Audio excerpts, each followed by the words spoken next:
Hello students, हमने NCERT 10th class के second chapter का एसिड बेस एंड सोल्ट का फर्स्ट पार्ट कंप्लीट कर लिया था। आज हम स्टार्ट कर रहे हैं इसका सेकंड पार्ट, और जिसमें हम सोल्ट्स के बारे में पढ़ेंगे। यानी कि जब एसिड बेस एंड सोल्ट आपस में एसिड बेस आपस में कंबाइन करते हैं तो किसका फॉर्मेशन होता है? By the neutralisation reaction salts का। तो वो सोल्ट्स कितने टाइप के हो सकते हैं और कैसे कैसे उनकी फॉर्मेशन होती है उन सोल्ट्स की।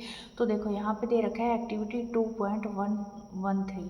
ठीक है, इसमें क्या दे रखा है? डिफरेंट टाइप ऑफ सोल्ट्स के क्या दे रखे हैं? फॉर्मूले दे रखे हैं। ठीक है, तो अब उन्होंने क्या कहा है कि identify the acid and base from which the above salt में बी ऑब्टेन। ठीक है, ये मतलब डिफरेंट टाइप ऑफ क्या दे दिया हमें? सोल्ट दे दिया। तो अब इसमें से बताओ कि इसमें एसिड क्या है और सोल्ट क्या है। ठीक है, और salt having the same positive और negative radicals are said to belongs to a family.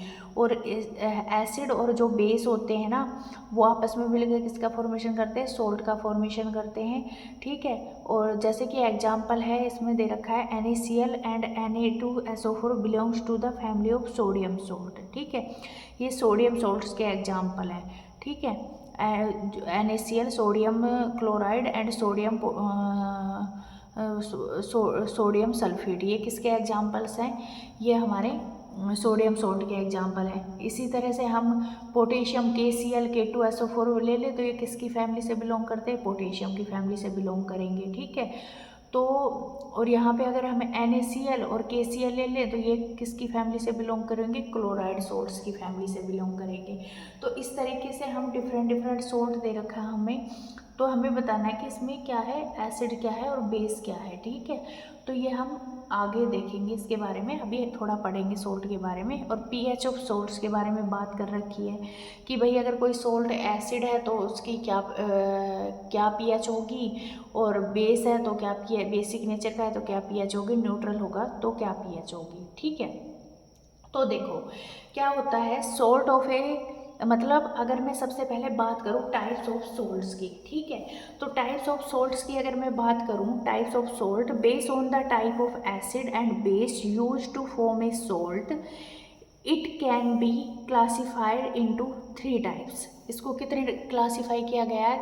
तीन टाइप से। ठीक है, एक होता है न्यूट्रल सोल्ट जिसमें स्ट्रॉन्ग एसिड और जो स्ट्रॉन्ग बेस से मिलके बना होगा। दूसरा होगा acidic salt, strong acid plus weak base से मिलके बना होगा। ठीक है, और एक होता है बेसिक सोल्ट जो weak acid plus strong base से मिलके बना होगा। न्यूट्रल सोल्ट मतलब strong acid plus strong base, है ना।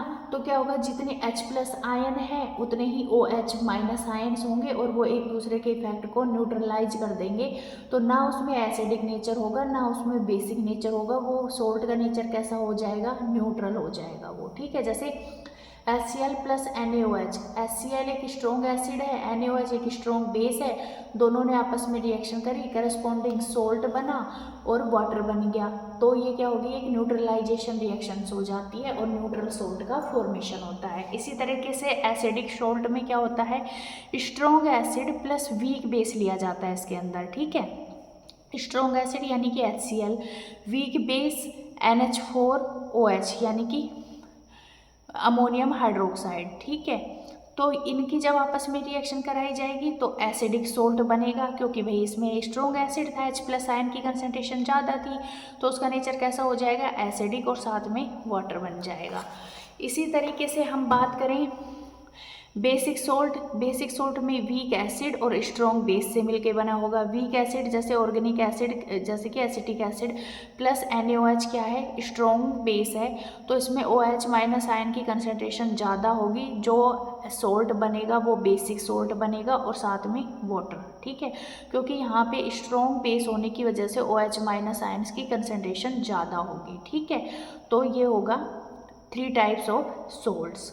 ठीक है, अब देखो इसमें क्या दे रखा है? Chemicals from common salts.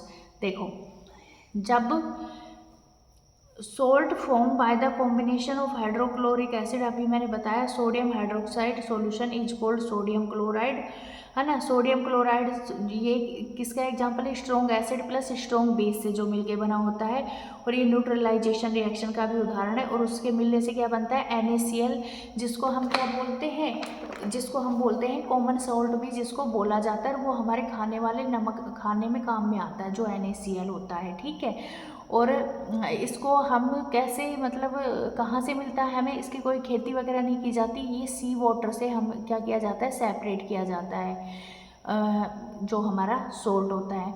जबकि जो हमारा रॉक सोल्ट होता है उसमें क्या होता है कि भाई पहले क्या था कि जहाँ पे बड़े बड़े समुद्र थे फिर किसी वजह से वो सूख गए, तो उसके अंदर सोल्ट तो पहले से ही प्रेजेंट थे, वो क्या हो गए, सूख गए, तो वो कन्वर्ट हो गए रॉक के अंदर, ठीक है। और वो प्रेशर की वजह से सॉलिड में कन्वर्ट हो गए, तो वो होते हैं हमारे रॉक सोल्ट, जिसकी माइनिंग की जाती है, यानी कि खानों से निकाला जाता है, ठीक है, उसके अंदर। तो ये होता है रॉक सोल्ट और कॉमन सोल्ट में क्या क्या डिफरेंस होता है, ठीक है। अब हम बात करते हैं कि कौन कौन से मतलब सोल्ट हैं। सबसे पहले हम बात करते हैं, हमारा सबसे पहले सोल्ट आता है सोडियम हाइड्रोक्साइड यानी कि NaOH। तो इसका प्रिपरेशन हम कैसे करते हैं और किस तरीके से ये सोल्ट बनाया जाता है, इसको अब हम देखते हैं, ठीक है।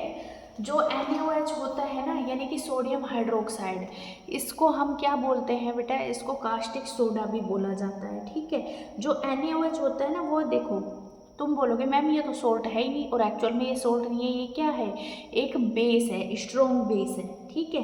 तो एक ये प्योर बेस होता है जो कास्टिक सोडा, ये मैं बोल दूँ सोडियम हाइड्रोक्साइड होता है ना। तो ये जो होता है इसका केमिकल फॉर्मूला क्या होता है, NaOH होता है, और ये मोनो एसिडिक बेस होता है। क्या होता है, मोनो एसिडिक बेस होता है, ठीक है। देख लो क्या होता है ये। हम बात करें कास्टिक सोडा की, तो कास्टिक सोडा ये सोल्ट नहीं है, ये क्या है, प्योर बेस है, जिसका फॉर्मूला क्या होता है, NaOH। सोडियम हाइड्रोक्साइड NaOH, ठीक है। It is chemically known as sodium hydroxide.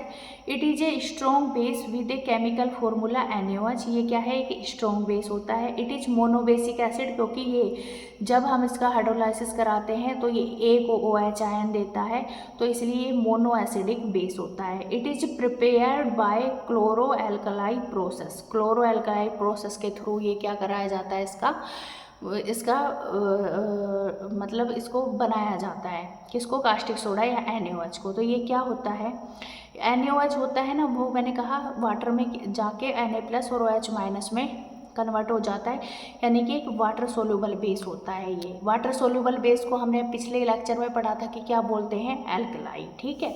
अब देखो इसका कैसे क्या होता है, इसको बनाने के लिए प्रिपरेशन ऑफ कास्टिक सोडा या NaOH की बात करें, इसमें क्या करते हैं, when electricity is pass through an aqueous solution of sodium chloride cold brine, यानी कि sodium chloride NaCl plus water का जो सॉल्यूशन होता है उसको हम क्या बोलते हैं, ब्राइन सॉल्यूशन बोलते हैं, और it decompose to form sodium hydroxide. This process is called chlor alkali process, ठीक है। यानी कि NaCl प्लस वाटर का सॉल्यूशन लिया जाता है, जिसको हम ब्राइन सॉल्यूशन कहा जाता है, उसमें इलेक्ट्रिसिटी प्रोवाइड की जाती है, इलेक्ट्रिसिटी प्रोवाइड करके, और उसको किसका प्रोडक्शन किया जाता है, किसको बनाया जाता है, कास्टिक सोडा या NaOH को, और इस प्रोसेस को क्लोर एल्कलाई प्रोसेस कहा जाता है। अब देखो इसमें क्या होता है कि भाई ब्राइन सॉल्यूशन है, ब्राइन सॉल्यूशन क्या है, NaCl प्लस वाटर का लिक्विड सॉल्यूशन होता है। तो इसका इलेक्ट्रोलाइसिस कराएंगे तो हमें क्या मिल जाएगा, सोडियम हाइड्रोक्साइड। इसमें कैसे होता है कि ये हमने क्या लिया, कोई भी कर लिया, इसमें हमने ब्राइन सॉल्यूशन यानी कि NaCl प्लस वाटर का सॉल्यूशन भर दिया, ठीक है। अब इसमें हमने दो रोड ली, ठीक है, एक को कैथोड बोलेंगे और एक को बोलते हैं एनोड। एनोड के ऊपर, एनोड को हमने क्या करना है, पॉजिटिव चार्ज से जोड़ देना है बैटरी के सिरे से, और कैथोड को हमने किससे जोड़ देना है, नेगेटिव चार्ज से, ठीक है। अब एनोड के ऊपर क्या होता है, पॉजिटिव चार्ज होते हैं, कैथोड के ऊपर क्या होता है, नेगेटिव चार्ज होता है, ठीक है।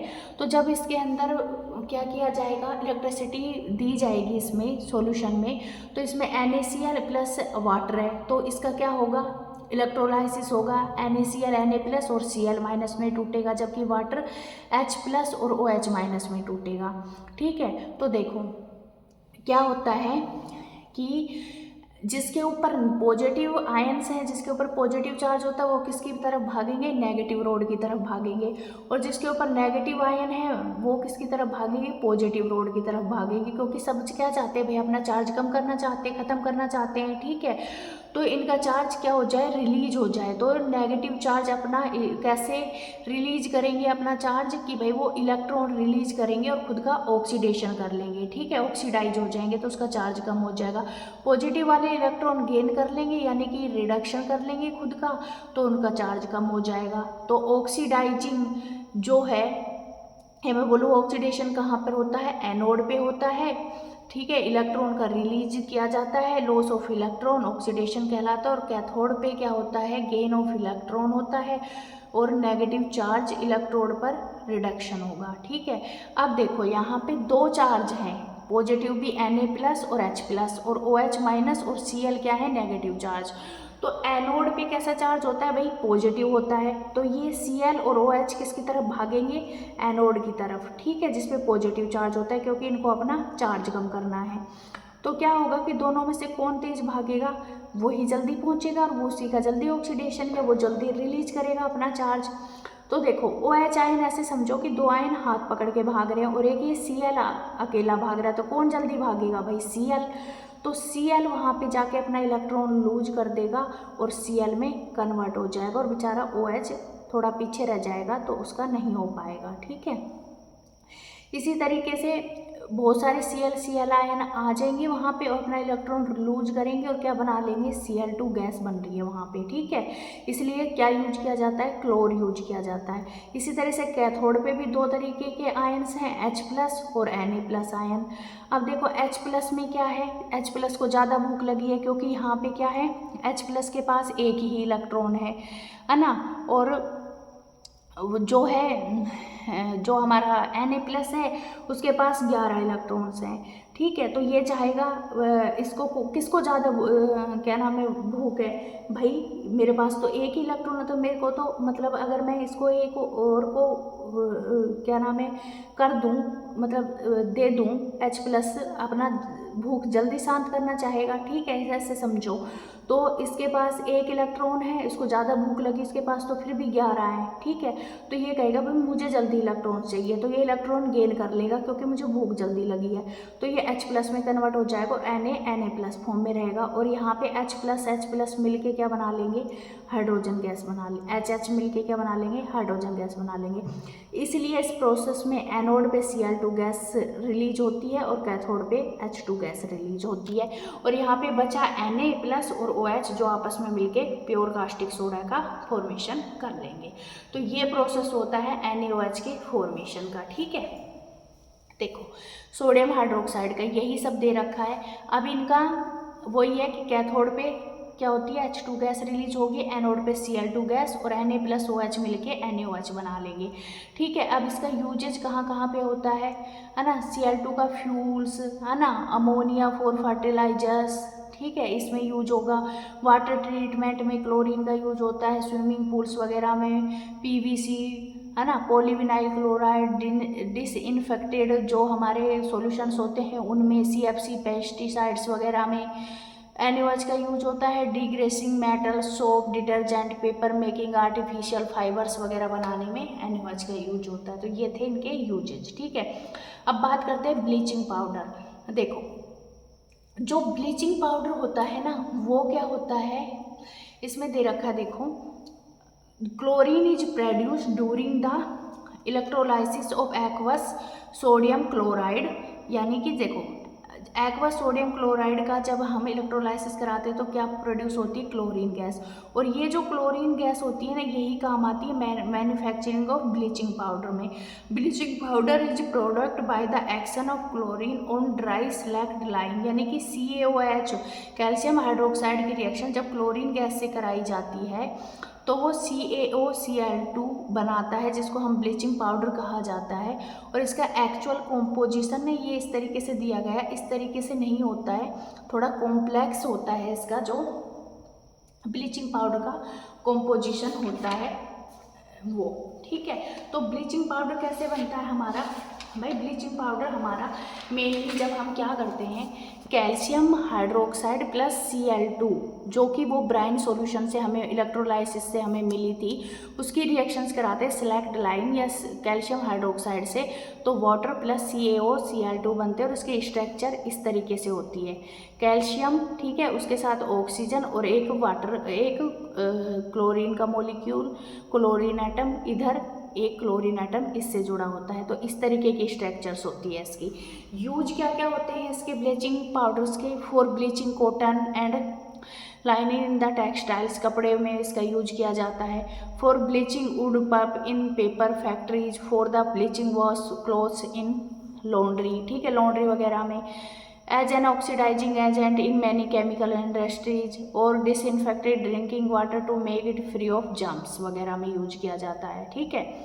अब अगला हमारा जो सोल्ट आता है वो आता है हमारा प्लास्टर ऑफ पेरिस, ठीक है। क्या होता है ये plaster of Paris? Calcium sulphate hemi hydrated. Hemi का मतलब क्या होता है कि कैल्शियम सल्फेट के साथ हाफ H2O, ठीक है, वाटर का हाफ मोलिक्यूल्स होता है। It is obtain by heating gypsum. Gypsum क्या होता है? जिप्सम CaSO4 कैल्शियम सल्फेट का ही सोल्ट होता है और उसके साथ 2 वाटर के मोलिक्यूल होते हैं। तो जब जिप्सम को हाई टेम्परेचर पे हीट किया जाता है तो क्या होता है कि ये वाटर के मोलिक्यूल लूज कर जाते हैं और किसका निर्माण कर लेते हैं? प्लास्टर ऑफ पेरिस, जो कि बहुत ही टाइट होता है, ठीक है, बहुत हार्ड होता है। जैसे कि जब किसी की हड्डियाँ टूट जाती है तो उसको प्लास्टर करे हुए आपने देखा है ना कितना टाइट होता है, तो वो किसका होता है? प्लास्टर ऑफ पेरिस का, या मैं बोल दूँ POP का, जो वाइट कलर का पाउडर होता है, ठीक है।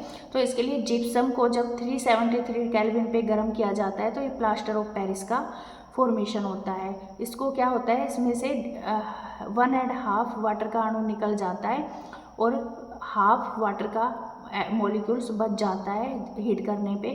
तो ये किसका फॉर्मेशन हो गया? प्लास्टर ऑफ पेरिस का, जो कि हमारे बैंड जो लगता है हैंड पे, मूर्ति वगैरह आदि बनाने के लिए किया जाता है। जिप्सम होता है कैल्शियम सल्फेट डाइहाइड्रेटेड, जबकि जो प्लास्टर ऑफ पेरिस होता है कैल्शियम सल्फेट हेमीहाइड्रेटेड, यानी कि हाफ H2O होता है उसके अंदर, ठीक है। ये था हमारा प्लास्टर ऑफ पेरिस। हो गया प्लास्टर ऑफ पेरिस के बारे में। ये बता दिया यूजेज वगैरह किस में होते हैं इसके, ठीक है। यूजेज फ्रैक्चर बोन्स वगैरह में, प्लास्टर वगैरह करने में, ठीक है। और डेकोरेटिव पीसेज, जैसे कि मतलब डेकोरेटिव पीसेज और मूर्ति वगैरह बनाने में भी प्लास्टर ऑफ पेरिस का यूज होता है, ठीक है। देख लेते हैं हम NCERT में प्लास्टर ऑफ पेरिस के बारे में, मैंने इसे बनाए हैं तो सेम वही दे रखा है कि जब इसको क्या किया जाता है, जिप्सम को हीट किया जाता है तो इसमें 1.5 वाटर का अणु निकल जाता है और ये बचता है, तो इसे ही हम क्या कहते हैं? प्लास्टर ऑफ पेरिस कहा जाता है, ठीक है। यूज हो गया, हमने इसके बारे में पढ़ लिया। Bleaching powder, sodium hydroxide. अब हमारा आता है बेकिंग सोडा। तो बेकिंग सोडा क्या होता है?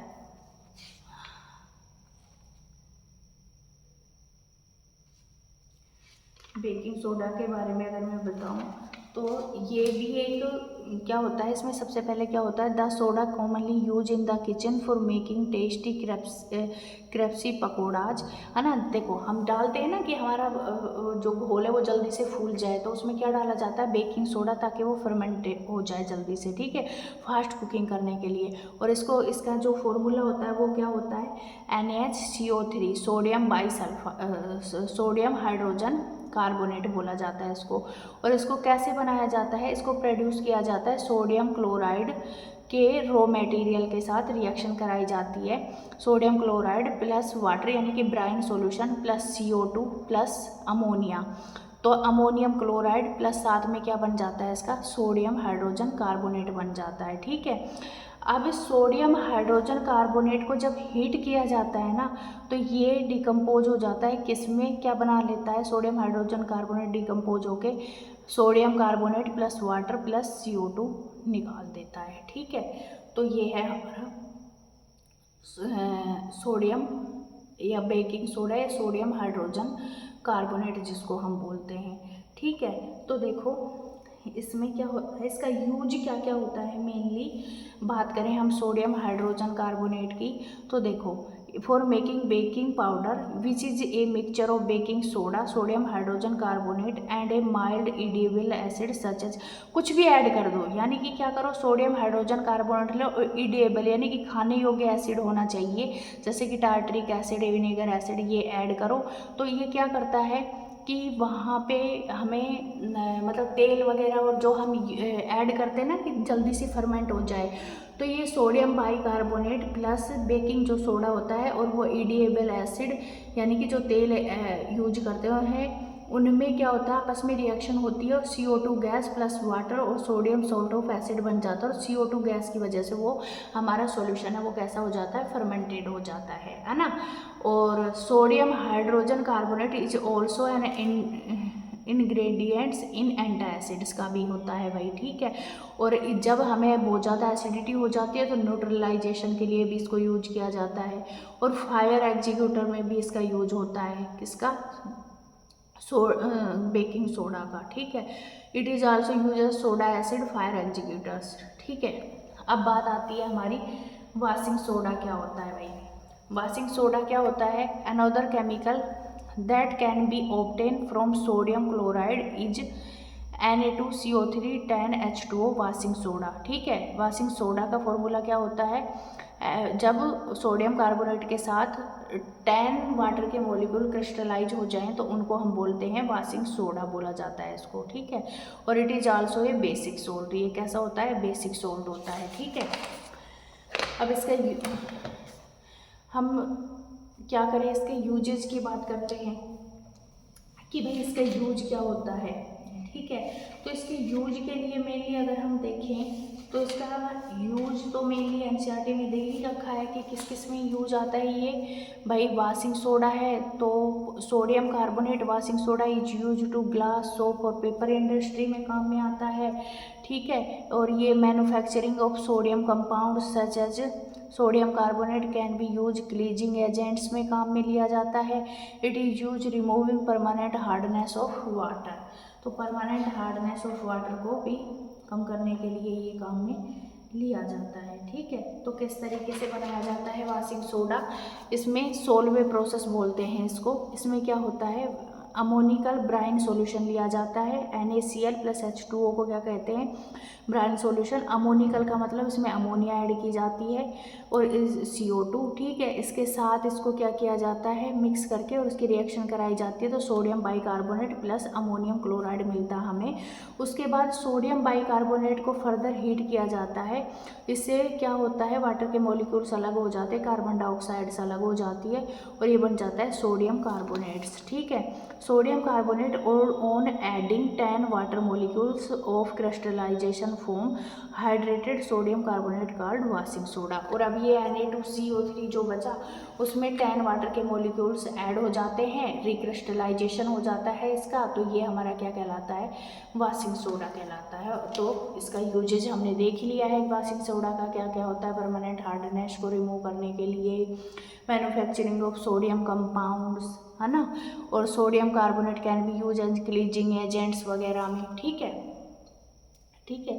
तो ये थे हमारे प्लास्टर ऑफ पेरिस के बारे में हमने पढ़ लिया है।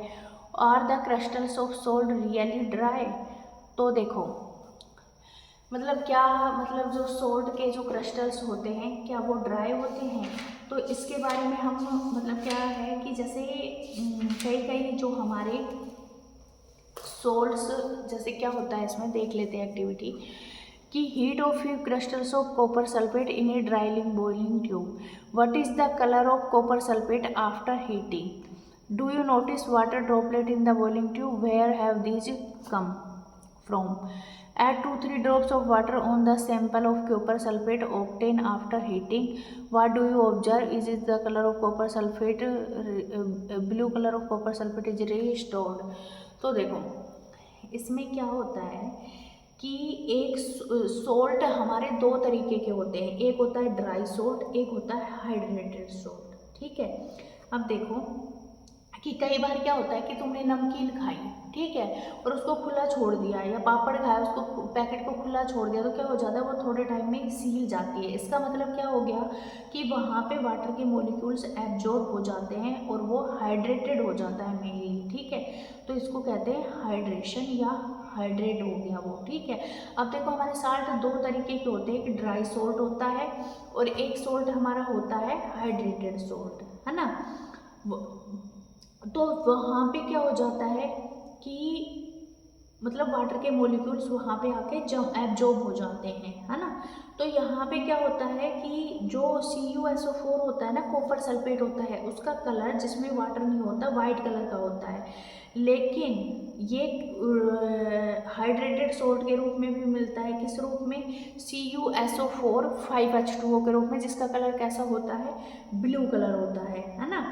तो क्या होता है कि कुछ कंपाउंड्स के जो क्रिस्टल्स होते हैं ना, वो कुछ ड्राई होते हैं यानी कि एनहाइड्रस होते हैं, और कुछ क्या होते हैं वाटर के मॉलिक्यूल को अटैच रखते हैं, जिसको हम वाटर ऑफ क्रिस्टलाइजेशन और उसको हाइड्रेटेड सोल्ट बोलते हैं, जैसे कि कॉपर सल्फेट के अंदर होता है, ठीक है।